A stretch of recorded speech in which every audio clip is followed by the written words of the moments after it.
नमस्कार। RRC news के हिंदी समाचार बुलेटिन में मैं मानसी आपका स्वागत करती हूं। सबसे पहले एक नजर आज की सुर्खियों पर। हेडलाइन्स प्रायोजक आरआरसी ब्रॉडबँड, अकोल्यातील सर्वात स्वस्त आणि वेगवान कनेक्शन। पेट्रोल डीजल के दाम बढ़ने से बढ़ेगी महंगाई। पेट्रोल व डीजल के दाम बढ़ने पर नागरिकों की सम्मिश्र प्रतिक्रियाएं।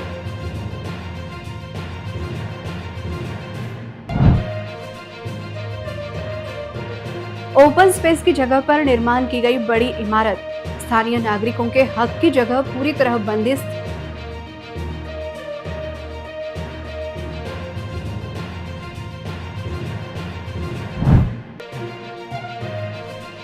समाधान शिविर के जरिए एक ही छत के नीचे नागरिक व किसानों की समस्या का हल। महाराजस्व शिविर में किसानों को ट्रैक्टर का वितरण।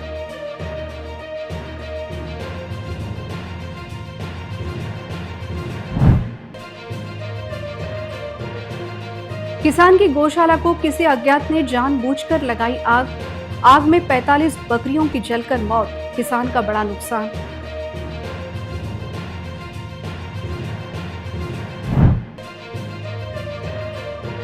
अशोक वाटिका से नेहरू पार्क तक के रास्ते का अतिक्रमण साफ। अतिक्रमण के साथ साथ व्यवसायियों ने यहां बनाए थे घर। अब समाचार विस्तार से। पेट्रोल और डीजल 3 रुपए 3 पैसे प्रति लीटर महंगा हो गया है। देश भर में पेट्रोल और डीजल की कीमतों में बढ़ोतरी का असर अब आम लोगों की जेब पर पड़ रहा है। अकोला में भी गाड़ी चालकों, मालिकों, व्यापारियों और नागरिकों ने ईंधन की कीमतों में बढ़ोतरी पर अपनी नाराजगी जाहिर की है। नागरिकों का कहना है कि बढ़ती महंगाई से पहले ही घर का बजट बिगड़ रहा है। लोग सरकार से पेट्रोल डीजल की कीमतें कम करने की मांग कर रहे हैं। पेट्रोल डीजल के बढ़े हुए दाम को लेकर हमारे प्रतिनिधि विक्रम शर्मा ने शहर के लोगों की प्रतिक्रिया ली। तब कुछ लोगों ने इस निर्णय का स्वागत किया, जबकि कुछ लोगों ने इस निर्णय का विरोध किया। पेट्रोल और डीजल 3 रुपए 3 पैसे प्रति लीटर महंगा हो गया है। देश भर में पेट्रोल और डीजल की कीमतों में बढ़ोतरी का असर अब आम लोगों की जेब पर पड़ रहा है। अकोला में भी गाड़ी चालकों, मालिकों, व्यापारियों और नागरिकों ने ईंधन की कीमतों में बढ़ोतरी पर अपनी नाराजगी जाहिर की है। नागरिकों का कहना है कि बढ़ती महंगाई से पहले ही घर का बजट बिगड़ रहा है। लोग सरकार से पेट्रोल डीजल की कीमतें कम करने की मांग कर रहे हैं। देखते हैं पेट्रोल डीजल के बढ़े हुए दाम को लेकर हमारे प्रतिनिधि विक्रम शर्मा ने शहर के लोगों की प्रतिक्रिया ली। तब कुछ लोगों ने इस निर्णय का स्वागत किया, जबकि कुछ लोगों ने इस निर्णय का विरोध किया। पेट्रोल डिझेलचे रेट वाढलेले काय म्हणणं आपलं? खूप त्रासदायक काम आहे आणि बजेट बिघडून जाते। जेवढी ते म्हणजे प्रत्येक दिवशी वाढून राहिले पेट्रोल भाव, सोन्याचा भाव, हे काय म्हणजे आम जनतेला खूप त्रास आहे याच्याबद्दल। का कमरडं म्हणून शेतकऱ्याचा म्हणा की साधारण माणसाचा म्हणा, याच्यात सर्व सत्यानाश करून टाकला सर्व। आणि दुसरी गोष्ट कसं, पेट्रोल डिझेलवरच सर्व खेळ आहे। आता सामान्य माणूस काय करणार आहे? सामान्य माणूस मरलंच ना, डिझेलही मिळणार शेतकऱ्यासाठी, पेट्रोलचे भाव वाढले। हे तर सर्वच देशाला माहीत आहे। आपल्या देशात तरी स्वस्त आहे त्या हिसाबाचे हे नाही, जे की नरेंद्र मोदी साहेबांनी जे केलेली आहे, जे योजना केलेली आहे, भरपूर चांगली केलेली आहे। जे बाहेर देशामध्ये राहत आहे त्यांना माहीत आहे त्या ठिकाणची परिस्थिती काय आहे आणि आपल्या देशामध्ये परिस्थिती काय है। वही अभी सब जगह वही तकलीफ चालू है इंडिया में। फिर भी मेरे ख्याल से तो इंडिया में कमी है, बाहर इसके मुकाबले पाकिस्तान में देखो आप 450 रुपये लीटर है। नहीं 2-3 रुपये क्या है, अब 10 रुपये भी 8 रुपये बढ़ने हैं। अब जैसा सिलेंडर बढ़ रहा है पेट्रोल बढ़ रहा है। आता या महागाईच्या याच्यात अजून मोदी सरकारने डिझेलवर अजून सामान्य जनतेच्या खिशावर अजून भार वाढलेला आहे। त्याच्यामुळे सामान्य जनतेला पुरणार नाही, ही गोष्ट अशी या सरकारने करायला नव्हती पाहिजे। आखाती देशामध्ये युद्ध चालू आहे, त्याचा परिणाम आपल्याला व्हायला नाही पाहिजेत, असं माझं वैयक्तिक मत आहे। आता पैशात फरक पडणारच आहे, आपल्याला तर भोगावंच लागेल। आता वाढल्यानंतर काय करणार? हो आहेत, बाकीच्या देशाबद्दल आपल्या देशात कमी आहेत। सरकार थोडं हँडल करत आहे, जेवढे होते तेवढे सरकार हँडल करत आहे। सामान्य माणसावर हा फरक पडणार आहे की त्यांना ड्युटीवर वगैरे जाताना थोडा प्रॉब्लेम होणार आहे। आणि मोदी सरकारने जे निर्णय घेतले आहे ते थोड्याफार प्रमाणात योग्य आहे, पण जिथे गरज आहे तिथे पेट्रोलचा वापर तर करावाच लागणार आहे। थँक्यू। हम साधारण आदमी क्या बोलेंगे, मजदूरी करने वाले आदमी हैं, इसके बारे में मेरे को ज़्यादा कुछ मालूम नहीं भैया। पढ़ेंगा तो सही, लेकिन अपनी कौन सुनेगा? अपनी कोई नहीं सुनता। पेट्रोलचे एवढे रेट वाढले आहे, समोरच्या माणसाला काही समजून नाही राहिला. देशाचे प्रधानमंत्री साहेबाला मी हे विनंती करतो की रोजगारच्या इकडे लक्ष द्यायला पाहिजे. पेट्रोलचे रेट वाढून राहिले, याच्यावरही काही कमी झालं पाहिजे. हा सर, या महागाईच्या जमान्यामध्ये खूप रेट वाढलेले आहेत पेट्रोलचे. दररोज 1-2 रुपये 3 रुपये वाढत आहे त्याच्यावर. आपले पेट्रोल डिझेलचे रेट वाढवून सरकारने सामान्य जनतेची क्रूर थट्टा केली आहे आणि या पेट्रोल डिझेलमुळं सामान्य जनता महागाईमुळं होरपळून निघणार आहे. पेट्रोल आणि डिझेलवरच सर्व महागाईचं गणित अवलंबून आहे. डिझेलचे रेट वाढल्यामुळं भाजीपालापासून प्रत्येक वस्तूचे रेट वाढणार आहे आणि यामुळं सामान्य जनतेचे जे हाल होणार आहेत. महागाई, सामान्याचं बजेट जे असते ते अशी अतिशय छोटं बजेट असते सामान्य माणसाचं. ते बजेट या महागाईमुळे कोलमडून पडणार आहे. त्यामुळं पेट्रोल डिझेलचे रेट जे वाढवले त्याचा सामान्य जनता अतिशय तीव्र शब्दात निषेध करते. महापालिका की आम सभा में स्थानीय नागरिकों के हित के लिए ओपन स्पेस खुली करने का व नागरिकों को उसमें अधिकार देने का महत्वपूर्ण निर्णय लिया गया है. बावजूद इसके विद्यानगर परिसर के नीशू नर्सरी कोठारी कॉन्वेंट के अतिक्रमण को लेकर स्थानीय नागरिकों का संघर्ष आज भी जारी है. महापालिका की आम सभा में हाल ही में ओपन स्पेस स्थानीय नागरिकों के लिए खाली करने का निर्णय लिया गया. इस निर्णय का शहर के नागरिकों ने स्वागत किया. बावजूद इसके शहर के बड़े संस्था चालकों द्वारा हड़प किए गए ओपन स्पेस खाली होने की संभावना दिखाई नहीं दे रही है. शहर के विद्यानगर परिसर स्थित विश्व नर्सरी कोठारी कॉलेज द्वारा ओपन स्पेस पर पूरी तरह कब्जा किया गया है. ओपन स्पेस पर केवल 10% निर्माण कार्य करने की अनुमति होने के बावजूद यहां बड़ी इमारत का निर्माण किया गया है. इतना ही नहीं, स्थानिक नागरिकों के लिए खेल का मैदान था, उस पर भी पूरी तरह कब्जा कर उसे बंद कर दिया गया है. इस ओपन स्पेस को लेकर परिसर के नागरिकों का कई वर्षों से संघर्ष चल रहा है, लेकिन अब महापालिका द्वारा लिए गए निर्णय के कारण इन नागरिकों की उम्मीद बढ़ गई है. ओपन स्पेसमध्ये तयार झालेला आहे. लीजवर जरी घेतलेलं असलं तरी काय वाटतं तुम्हाला, योग्य आहे की कसं? या परिसरातल्या नागरिकांच्यासाठीची सोयीसाठीची ही जागा आहे आणि या जागेवर नियमबाह्यरित्या ही शाळा बांधलेली आहे. ॲक्च्युली ज्या जमीन ओपन स्पेस आहे त्याच्यात 10% आपण घेऊ शकतो आणि त्याच्यावर काही बांधकाम करू शकतो. त्या काळात त्यांनी केलेलं आहे. परंतु माननीय न्यायालय, माननीय सरकार आणि आताच परवाच्या दिवशी महानगरपालिकेनं एक ठराव घेतला की ज्या ज्या शाळेत संस्थांना अशा जागा दिलेल्या आहेत त्या पूर्ण खाली करून घेण्यात येतील. तर आमचं असं म्हणणं आहे की या ठिकाणी एक चांगली हे पाडून चांगली अभ्यासिका तयार करायची, म्हणजे परिसरातल्या मुलांना महानगरपालिकेच्या अभ्यासिकेत अत्यल्प दरात त्यांचा चांगला अभ्यास होईल, शिक्षण होईल आणि चांगले पोर होते. आता इथं परिसरातच 2,000-3,000 रुपये प्रति महिना म्हणून त्यांना अभ्यासिकेत पैसे द्यावे लागतात. आमचं असं म्हणणं आहे की लहान मुलांसाठी खेळणे नाही आहे या परिसरात आणि महिलांसाठी ओपन एअर जिम करायचा. आमची ही जागा आम्हाला परत करून आम्हाला त्याच्यावर डेव्हलपमेंट करता येईल. आमचंही काही सहकार्य लागत असेल महानगरपालिकेला तर आम्ही करायला तयार आहोत आणि सगळ्यांनी हे लवकरात लवकर पुढचं सत्र सुरू व्हायच्या आधी ताबडतोब याचं डिमॉलिश करून आमच्या ताब्यात देण्यात येईल. यासाठीच आम्ही सोशल मीडियाच्या माध्यमातून माननीय विजय भाऊ अग्रवाल, सभापती मनपा यांनी ठराव या संदर्भात ठराव घेतल्यानंतर आम्ही त्यांना म्हटलं की तुम्हाला मायची शपथ, तुम्ही हे ताबडतोब लवकरात लवकर खाली करून द्या. नीशू नर्सरी कोठारी कॉन्वेंट के व्यवस्थापन द्वारा उनके पास महापालिका की कितनी जगह है इसकी जानकारी दी, लेकिन उस पर कितना निर्माण कार्य किया तथा स्थानीय नागरिकों के लिए जगह खुली क्यों नहीं की जा रही है, इस पर उन्होंने किसी तरह का भाष्य नहीं किया. कुल मिलाकर महापालिका के लोक हितकारी निर्णय को नीशू नर्सरी कोठारी कॉन्वेंट द्वारा एक तरह अंगूठा दिखाने का चित्र ग्राउंड लेवल पर दिखाई दे रहा है. वहीं दूसरी ओर जिन शर्तों के आधार पर यह जगह दी है उन नियमों का भंग होने की तस्वीर दिखाई दे रही है. इस वक्त सुनील डांगे जी हमारे साथ में हैं, कोठारी कॉन्वेंट के वो एडमिनिस्टर अधिकारी हैं. सर, मुझे ये बताइए कि ये जो पूरी जगह ये ओपन स्पेस है एक्चुअली? हाँ सर. है ना? हाँ जी. तो ये ओपन स्पेस में अभी ये स्कूल कैसे क्या बनी है, मुझे थोड़ा बताया आप. ये इसमें लीज है, महानगर पालिका की लीज मिली हमको 13/10/2006 से तो 13/12/10/2036 तक ये हमको लीज पे मिली है.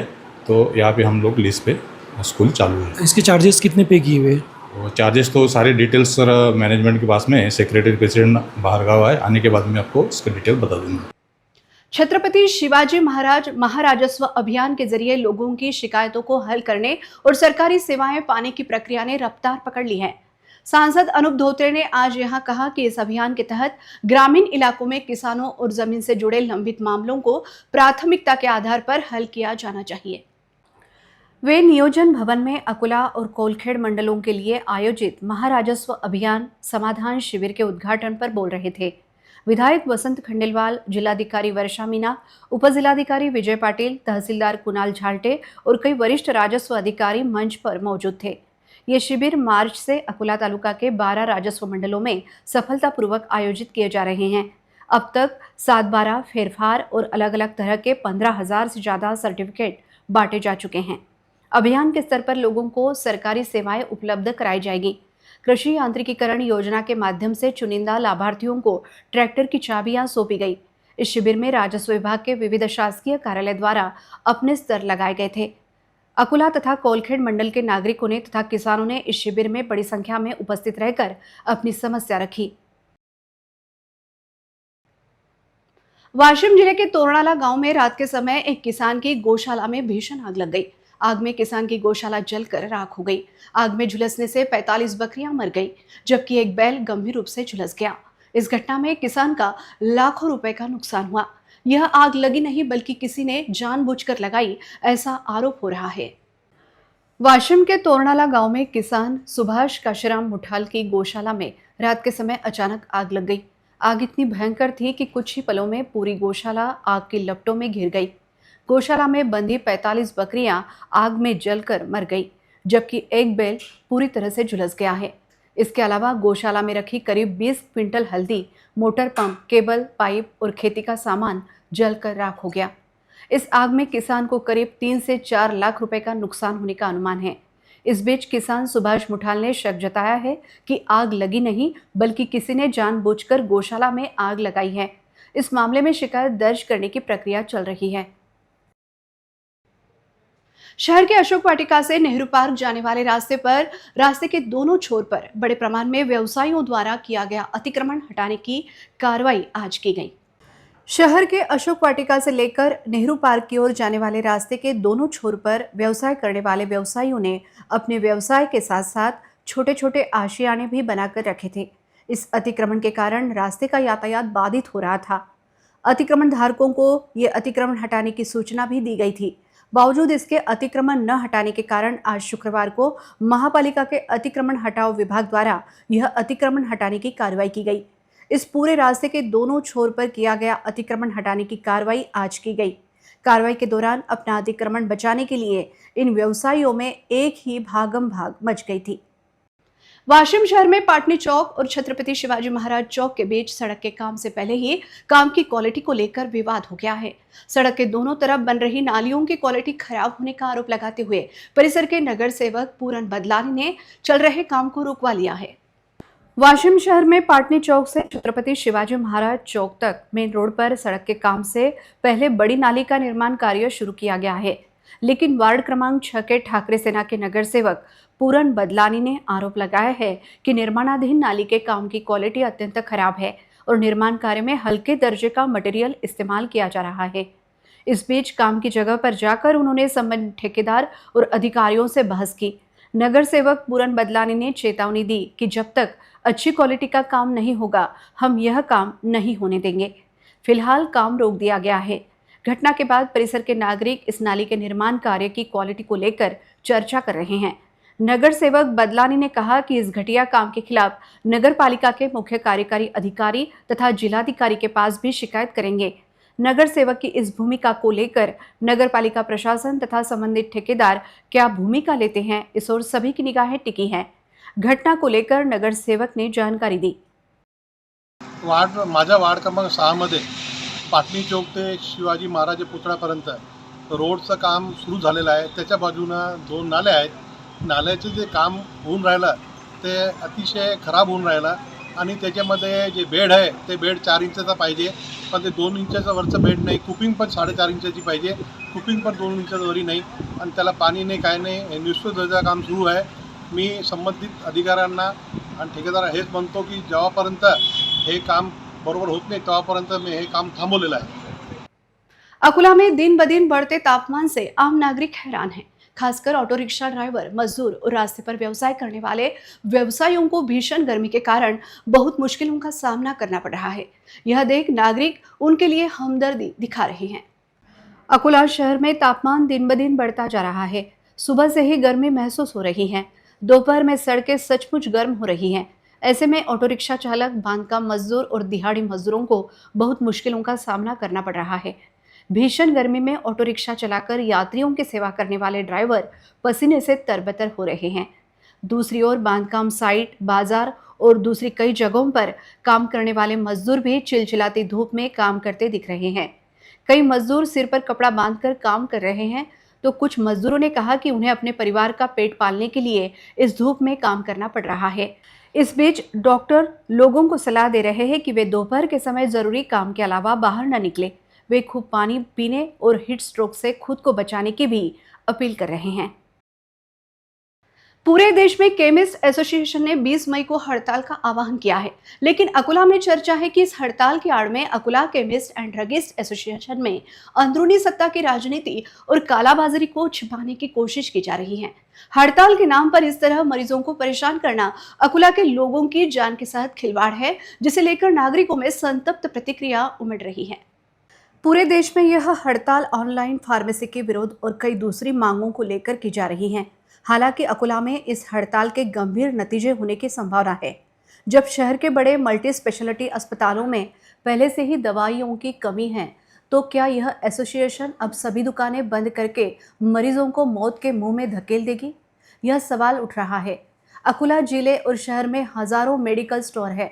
नियमों के मुताबिक हर मेडिकल स्टोर में एक फुल टाइम फार्मासिस्ट होना जरूरी है। कई स्टोर में फ्रिज न होने की वजह से तापमान पर आधारित दवाएं खराब हो रही हैं। फार्मासिस्ट की गैर मौजूदगी में दवाएं देने का काला धंधा किसके आशीर्वाद से चल रहा है? अकोला के बड़े अस्पतालों में अक्सर जरूरी दवाएं नहीं मिलती। FDA बिना फार्मासिस्ट और बिना कीमत के चल रही दुकानों पर कार्रवाई क्यों नहीं करता? एजेंटों की चैन कौन तोड़ेगा? हड़ताल के दौरान इमरजेंसी दवा सप्लाई जारी रखने और फर्जी फार्मासिस्टों पर कार्रवाई करने की मांग हो रही है।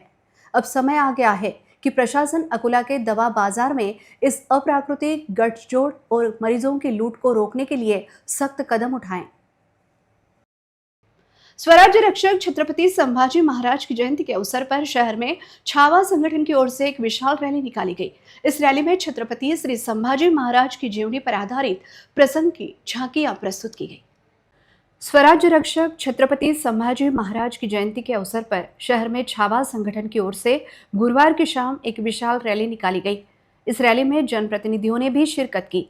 स्थानीय शिवाजी पार्क से निकली इस रैली का शहर के प्रमुख मार्ग पर विविध संगठनों के साथ नागरिकों ने बड़े उत्साह से स्वागत किया। इस रैली में छत्रपति श्री संभाजी महाराज की जीवनी पर आधारित प्रसंग की झांकियां प्रस्तुत की गई थी। शहर के नागरिक, युवा वर्ग, महिलाओं, पुरुषों ने इस रैली में बड़ी भीड़ लगा दी थी। छत्रपति संभाजी महाराज की प्रतिमा पूजन के बाद रैली छत्रपति शिवाजी पार्क से प्रारंभ हुई। शहर के प्रमुख मार्गों से होते हुए यह रैली स्वराज्य भवन पहुंची, जहां इस रैली का समापन किया गया।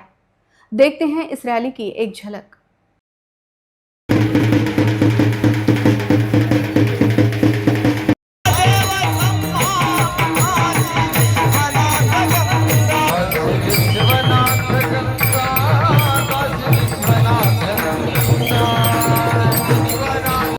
स्वराज्य रक्षक धर्मवीर छत्रपति संभाजी महाराज की जयंती के उपलक्ष्य में अमरावती शहर में प्रसिद्ध लोक गायक व कलावंत श्री अवधूत जी गांधी के कार्यक्रम का आयोजन किया गया था।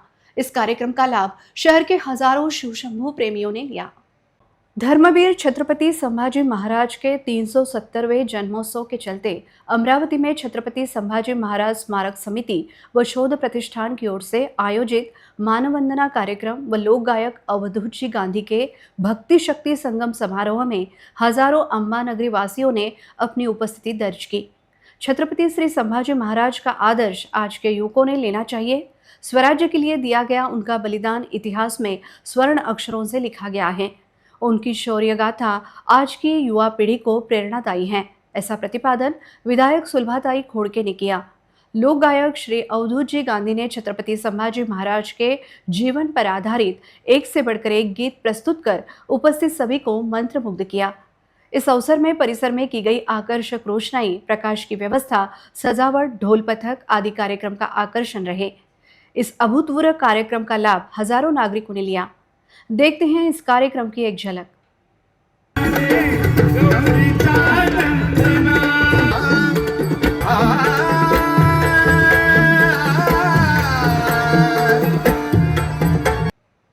नीट का पेपर लीक होने का मामला सामने आने के बाद युवक कांग्रेस की ओर से अमरावती जिलाधिकारी कार्यालय के सामने आंदोलन कर मोदी सरकार का निषेध किया गया। इस अवसर पर केंद्रीय शिक्षण मंत्री धर्मेश प्रधान का पोस्टर जलाया गया। 2 वर्ष की अथक मेहनत के बाद नीट की परीक्षा देकर डॉक्टर बनने का ख्वाब देखने वाले लाखों छात्रों का ख्वाब पल भर में चकनाचूर हो गया। नीट परीक्षा के पेपर लीक होने के कारण केंद्र सरकार ने यह परीक्षा रद्द कर दी। इस निर्णय के कारण कई छात्र मानसिक रूप से परेशान हो गए हैं। सरकार की इस लापरवाही को लेकर अमरावती युवक कांग्रेस की ओर से जिलाधिकारी कार्यालय के सामने आंदोलन किया गया। इस अवसर पर केंद्र मोदी सरकार का निषेध किया गया तथा केंद्रीय शिक्षण मंत्री धर्मेश प्रधान का पोस्टर भी जलाया गया। छात्रों के इस नुकसान के लिए पूरी तरह केंद्र सरकार जिम्मेदार है, ऐसा आरोप युवक कांग्रेस की ओर से लगाया गया। काही आपले जे कष्टकरी शेतकरी सामान्य कुटुंबातील काही विद्यार्थी जे आहेत ते या स्पर्धा परीक्षा नीटच्या परीक्षेसाठी स्कॉलरशिपसाठी तयारी करतात आणि जेव्हा पेपर देण्याची वेळ येते ते फीस भरतात। त्यावेळेस अशा प्रकारे भाजप सरकारच्या काही मंत्र्यांच्या जवळचे लोक पैशाची आर्थिक देवाणघेवाण करून हे पेपर लीक करतात। यासाठी आज युवक काँग्रेसच्या वतीने धर्मेंद्र प्रधान जे केंद्रीय शिक्षण मंत्री आहे त्यांचा निषेध म्हणून, भाजप सरकारचा निषेध म्हणून आम्ही युवक काँग्रेसच्या वतीने एक निषेध केलेला आहे। येणाऱ्या काळात या विद्यार्थ्यांमध्ये एक भीतीचं वातावरण तयार झालेलं आहे की आपण त्यांच्या गरीब परिवारातील, सामान्य परिवारातील, कुटुंबातील विद्यार्थी तयारी करतो, त्यासाठी त्यांना पैसे खर्च करावे लागतात आणि जेव्हा एक्झाम देण्याची वेळ येते त्यावेळेस अशा प्रकारे पेपर लीक होतात। यामुळं आज देशामध्ये एक अराजकता पसरलेली आहे। या शासनाने तात्काळ या पेपर लीक करणाऱ्या दोषी भाजपच्या जवळच्या अधिकारी आणि त्यांच्या पदाधिकाऱ्यांवर कारवाई करून त्यांना जेलमध्ये टाकावं, एवढी आमची एक युवक काँग्रेसची मागणी आहे। आणि विद्यार्थ्यांना एक त्यांच्या मनामध्ये जे भीतीचं वातावरण आहे त्यासाठी त्यांनी चांगल्या प्रकारे या एग्जाम्स कशा होतील यासाठी त्यांनी प्रयत्न करावे, एवढी आमची एक अमरावती जिल्हा युवक काँग्रेसची मागणी है। सरकार ने कल रात से पेट्रोल और डीजल के दाम बढ़ा दिए हैं। अमरावती शहर में पेट्रोल के दाम 3 रुपए 10 पैसे बढ़ गए हैं और पेट्रोल 108 रुपए 24 पैसे प्रति लीटर हो गया है, जबकि डीजल के दाम 3 रुपए 11 पैसे बढ़ गए हैं और शहर में डीजल 94 रुपए 75 पैसे प्रति लीटर हो गया है। सरकार के इस निर्णय को लेकर लोगों में सम्मिश्र प्रतिक्रिया मिल रही है। पेट्रोल और डीजल के दाम बढ़ने का सीधा असर आम आदमी की जेब और किचन पर पड़ता है। पेट्रोल और डीजल के दाम बढ़ने से माल भाड़ा बढ़ेगा, खेती की लागत बढ़ेगी, बस और ऑटो का किराया बढ़ेगा। अमरावती के कुछ पेट्रोल पंपों पर पेट्रोल खरीदने के लिए लाइन लगी थी, जबकि कुछ जगहों पर धूप की वजह से पेट्रोल खरीदने के लिए लाइन नहीं थी। सरकार के इस निर्णय को लेकर कुछ नागरिकों ने नाराजगी व्यक्त की।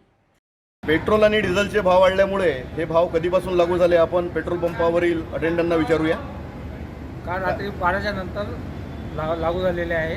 डिझेल वाढला आहे 3 रुपये 10 पैसे 11 पैसे आणि पेट्रोल वाढला आहे 3 रुपये 10 पैसे। अच्छा, यामुळे ग्राहकांची काही गर्दी कमी झाली आहे का?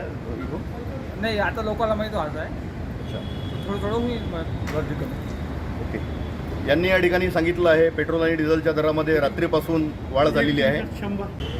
पेट्रोलचे आणि डिझेलचे भाव वाढल्यामुळे ग्राहकांना त्याबद्दल काय वाटते ते आपण ग्राहकांना विचारूया।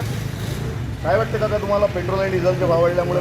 नाही पाहिजे, कारण हे आता मोदी गव्हर्नमेंटमध्ये नेहमीच हे वाढ सुरू आहे पेट्रोलची, हे चांगलं नाही आहे।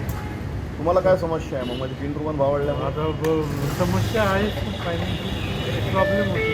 शासनाने आज पेट्रोल आणि डिझेलच्या दरामध्ये वाढ केलेली आहे। यामध्ये पेट्रोल आज 108.24 पैसे झालेलं आहे, तर डिझेल 94.75 पैसे झालेलं आहे। त्या अनुषंगाने पेट्रोलचे भाव 3 रुपये 10 पैशानं वाढले आहे, तर डिझेलचे भाव 3 रुपये 11 पैशानं वाढलेले आहे। त्यामुळे आधीच नागरिक समस्यांमध्ये आहेत, पण या ठिकाणी डिझेल आणि पेट्रोलचे भाव वाढल्यामुळे नागरिक सध्या त्रस्त झालेले दिसून येत आहेत। मी संदीप मानकर, RRC नेटवर्क, जिल्हा प्रतिनिधी अमरावती। वहीं अमरावती के सांसद बलवंत वानखड़े ने भी सरकार के इस निर्णय का विरोध करते हुए कहा कि मोदी सरकार लोगों पर जिम्मेदारी डालकर स्वयं का बचाव कर रही है। आपल्यासोबत खासदार बळवंत वानखडे आहेत. बळवंत भाऊ, नरेंद्र मोदी साहेबांनी अलीकडे सोनं खरेदी करू नका असं म्हटलं आहे. त्यानंतर विदेशवारीसुद्धा आपण काढली पाहिजे असं पण म्हटलं आहे. आणि आता डिझेल आणि पेट्रोलच्या भावात जवळपास 3 रुपये काही पैसे म्हणजे 3 रुपये 11 पैसे पेट्रोल आणि डिझेल पण तेवढंच वाढलेलं आहे. तर सामान्य लोक सध्या त्यामुळे त्रस्त झालेले आहेत. तर आपण काय खासदार म्हणून प्रतिक्रिया द्याल? नाही, माननीय पंतप्रधानांनी जे काही देशाला उद्देशून जनतेला आवाहन केलं आहे त्या आव्हानामुळे एक लोकांमध्ये संभ्रम तयार झालेला आहे. लोक भयभीत झालेले आहेत की पुन्हा लॉकडाऊनच्या स्थितीकडे देश चालला आहे का. कारण जी काही आज परिस्थिती निर्माण झाली त्या परिस्थितीला तोंड देण्यासाठी पंतप्रधानांनी सक्षम राहायला पाहिजे होतं. ती परिस्थिती हाताळली पाहिजे होती. परंतु जनतेला भावनिक आव्हान करून हा प्रश्न सुटण्यासारखा नाही. देशाचे काँग्रेस पक्षाचे नेते राहुलजी गांधी यांनी 3 महिन्यापूर्वीच सांगितलं होतं की निवडणुका होताबरोबर मतमोजणी झाल्यानंतर देशावर अशी परिस्थिती निर्माण होईल आणि डिझेलचे पेट्रोलचे भाव वाढतील, अन्य काही वस्तू ह्या महाग होतील. हे राहुलजी गांधी यांनी सुरुवातीलाच सांगितलं 2 महिन्याच्या अगोदर, परंतु त्याकडे सपशेल दुर्लक्ष केलं. करोनाच्या वेळेससुद्धा राहुलजींनी सांगितलं होतं की हे जे आंतरराष्ट्रीय विमान आहेत ही विमानं बंद करा, कारण कोरोना हा भारतात येण्याच्या स्थितीत आहे. हे सुद्धा त्यांनी सांगितलं होतं. पण त्यांना त्यांची मजाक नेहमी उडवल्या जाते. याचा IT शेल असेल किंवा हे भाजीपाले असतील त्यांचं गांभीर्यानं घेतलं जात नाही. म्हणून आज जी काही परिस्थिती निर्माण झाली ही भावनात्मक आव्हान करून जमणार नाही. त्यासाठी सक्षम राहणं अतिशय गरजेचं आहे. या ठिकाणी काँग्रेसचे नेते राहुलजी गांधी यांनी यापूर्वीच परिस्थिती अशी होणार आहे या संदर्भात सांगितले होते आणि आता भावनात्मक होऊन चालणार नाही, तर परिस्थिती हाताळलं पाहिजे असे खासदार बळवंत वानखडे यांनी म्हटले आहे. मी संदीप मानकर, RRC जिल्हा प्रतिनिधी, अमरावती. अंत में एक नजर आज की सुर्खियों पर। हेडलाइन्स प्रायोजक RRC ब्रॉडबँड, अकोल्यातील सर्वात स्वस्त आणि वेगवान कनेक्शन। पेट्रोल डीजल के दाम बढ़ने से बढ़ेगी महंगाई, पेट्रोल व डीजल के दाम बढ़ने पर नागरिकों की सम्मिश्र प्रतिक्रियाएं।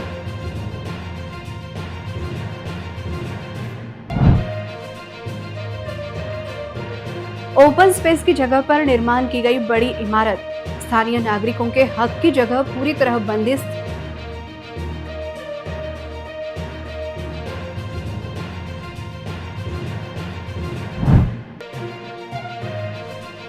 समाधान शिविर के जरिए एक ही छत के नीचे नागरिक व किसानों की समस्या का हल, महाराजस्व शिविर में किसानों को ट्रैक्टर का वितरण।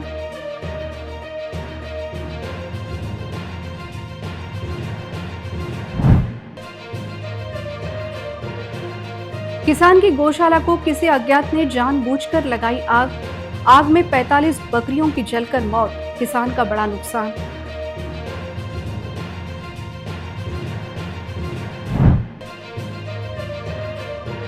अशोक वाटिका से नेहरू पार्क तक के रास्ते का अतिक्रमण साफ, अतिक्रमण के साथ साथ व्यवसायियों ने यहां बनाए थे घर। समाचार के लिए देखते रहिए RRC न्यूज। जिन दर्शकों ने अभी तक RRC का YouTube चैनल सब्सक्राइब नहीं किया उन्होंने बस सब्सक्राइब करना चाहिए। फिर मिलते हैं शहर की ताजा जानकारी और महत्वपूर्ण घटनाओं के साथ। नमस्कार।